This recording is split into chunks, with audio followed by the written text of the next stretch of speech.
falando de formação, eu acho que a gente entra aqui na questão da valorização dos profissionais da educação, né? Infelizmente, a gente sabe que nenhuma outra profissão existiria se não fosse essa profissão, que é a profissão dos professores, que é essa profissão.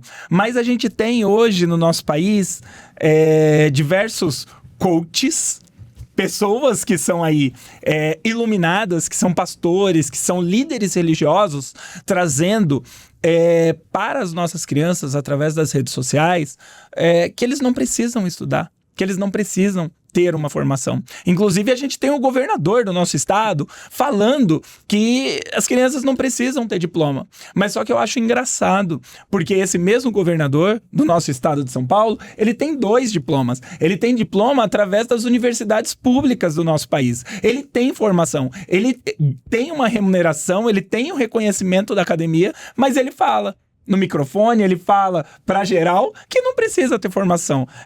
Sobre a valorização dos professores, esse processo todo, né, que a gente tem na sociedade, o que você podia trazer para a gente, Patrícia? Muito bom, Fernando. Eu acho que educação é a base, sim, para a gente transformar, para a gente ter um posicionamento crítico e consciente, né, visto os conceitos que a gente discutiu aí do preconceito, da cultura do ódio e da discriminação. Primeiro a gente fala de reconhecimento, valorização do como você traz. O professor, ele é fundamental para a transformação da nossa sociedade, para trazer justiça social. Segundo ponto, a gente entra na valorização para falar do quesito financeiro, né? Se a gente for fazer a análise dos dados, professor, no quesito formação e reconhecimento da grade conceitual de universidade, é uma das áreas que tem um custo menor do reconhecimento salarial. O profissional da educação é um dos que menos ganham pelo período estudado, correto? Corretamente. Ele estuda o mesmo tanto, né, que o engenheiro, porque assim, muitos profissionais, muitos professores precisam atingir o mestrado, atingir o doutorado, e quando você vai ver o holerite dele, não chega no engenheiro de uma empresa aí, nem vou falar multinacional, né, uma própria empresa grande nacional, ele não chega na mesma remuneração, correto? Correto, Fernando, perfeito. Então, valorização, reconhecimento, né, da profissão, mas também da própria entrega que se traz para a sociedade. Quando a gente fala de dados, quando a gente fala de reconhecimento a um processo educacional, se a gente não olha para a valorização e terceiro ponto, né, o reconhecimento, a valorização financeira e para a formação continuada em serviço, que atende à necessidade do professor ou da professora. Não é o conteúdo em geral que a gente vai trazer ali pelas disciplinas ou pela necessidade de cumprir um protocolo, mas é para a necessidade em relação ao processo de ensino e aprendizagem. Tá.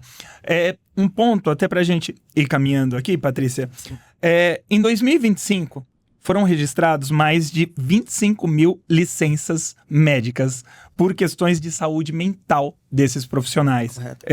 Você quer comentar um pouco sobre isso? Porque você falou de valorização, de formação. Você quer comentar um pouco sobre isso? Fundamental, Fernando, esse ponto, porque a gente está falando de saúde mental. Como é que eu vou cuidar do outro se eu não cuido de mim, se eu não tenho esse espaço enquanto direito, né? Sim, a gente tem evidência aí desde a pandemia, sem romantizar o movimento, né, que se teve em relação à saúde e não cuidado também com a saúde dos nossos profissionais, que acabam afetando esse cotidiano e muitas vezes também a questão da evasão escolar. O professor está cansado, ele tem que dobrar o turno dele de atendimento, justamente pela questão salarial, e muitas vezes, dobrando esse turno, acaba afetando a questão psicológica e também em relação à violência, porque ele não consegue lidar com esses problemas sozinho. Então é uma questão de política pública e, mais uma vez, de cobrança para o nosso próprio Estado, no sentido de olhar integral para trazer esse apoio multidisciplinar, Fernando. Mais uma vez, o psicólogo, o assistente social, e a gente não está falando de punir criança e família, mas é para o acolhimento e entendimento da vulnerabilidade,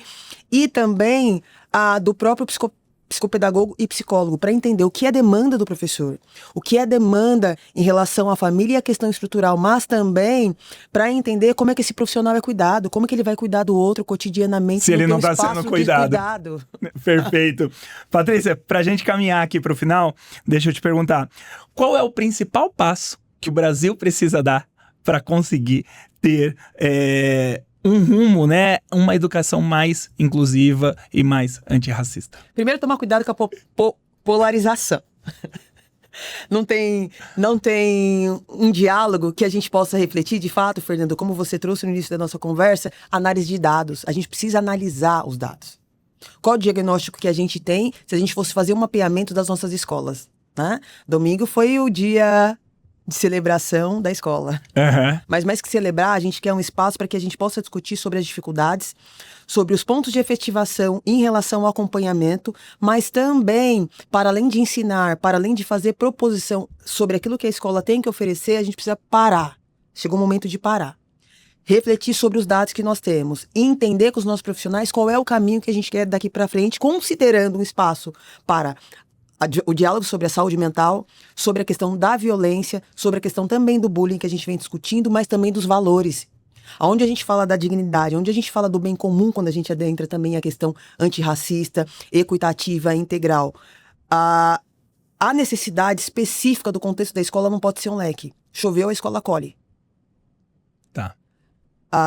Aconteceu qualquer questão fundamentada em relação à nossa sociedade, eu tenho que colocar para dentro da escola. É a escola que é responsável por isso. A escola que é responsável por isso. Concordo em papéis, mas como que a gente para discutir no coletivo quando eu falo de uma secretaria, quando eu falo de uma sociedade civil, mas também para observação em loco das nossas crianças e adolescentes, porque eles estão dizendo muitas coisas e a gente não está escutando. Efetivar a valorização, formação em serviço, mas também a escuta. A gente está oferecendo muito, ao invés de voltar para o chão, entender qual é a necessidade real. O território como elemento da vida comum. A escola tem que estar conectada com a vida.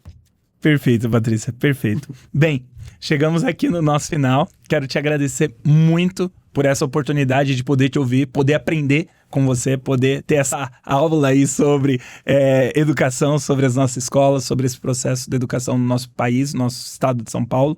E é isso, Patrícia. Obrigado e vamos junto aí nessa luta, vamos continuar aí batendo esses papos. Eu que agradeço, professor. Aprendi muito com você também e quero saudar os nossos professoras e professoras e comunidade educativa, porque a gente não pode esquecer do apoio, da cozinha, de todas as profissionais que estão ali também precisa vivenciar esse processo de escuta, porque o que a criança ou adolescente não consegue expressar, de repente, um professor para a professora, ela pode expressar como equipe de apoio da cozinha, quando eu falo apoio, limpeza, para olhar para essa questão também de valorização, mas também para esse prato cheio de aprendizagem que inicia pelo acolhimento e alimentação. Perfeito. Obrigado, Patrícia. Obrigada eu. Até uma próxima oportunidade. Obrigado. Valeu. Obrigada eu. Valeu.